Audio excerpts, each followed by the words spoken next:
This month in Joy Life magazine features author and motivational speaker Nicole Simpson. Grab a seat and take a listen as she tells us who she is, what makes her original, and why she shares her victory story. Coming up right after these words from our sponsor.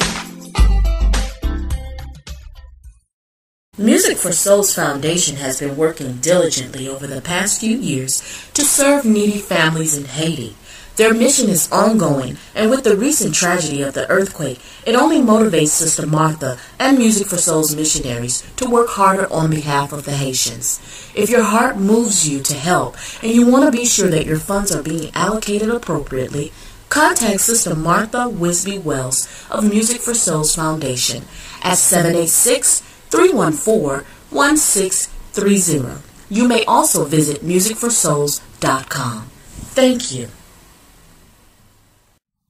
Who is Nicole B. Simpson?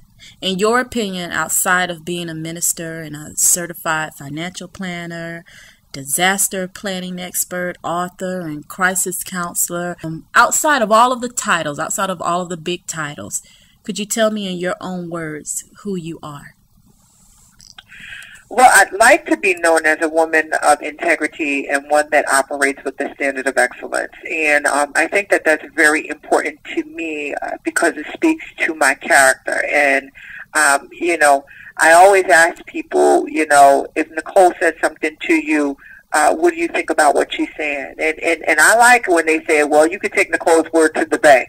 And I think that speaks volumes to the impact that I can have. And so I think if I had to define myself, it would be one that operates with the standard of excellence and one that operates with integrity. And that's how I want to be defined. I mean, at the end of the day, when it's all said and done and people speak of you, I certainly would love those adjectives to be somewhere in the forefront of people's minds as they describe me.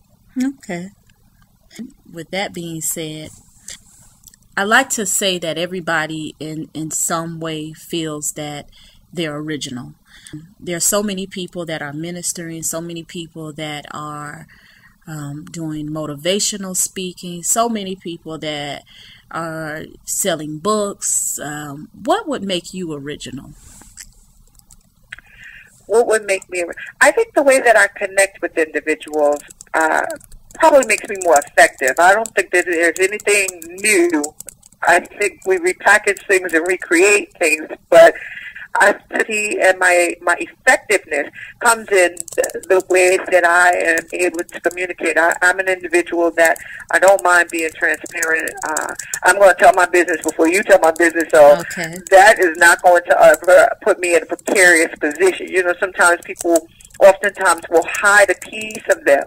But if something that I've gone through or something that I've experienced can help somebody else out, then I certainly am willing to share it. Now, the timing of I share it will be predicated upon how much I've gone through or how long me and that issue or incident have space and time between us. And I think it's important as well because I've been through a lot. Even at my young age, I've been through a lot. And what I've come to, but I think what unique makes me make people listen to anything and everything that I've had to say, and I cherish that ability to do that. Some people say, well, the past is the past. Let's just put the past behind. I know that I'm a conqueror. I can move on. What makes you want to share your story and not just keep it to yourself? I share your story with other people.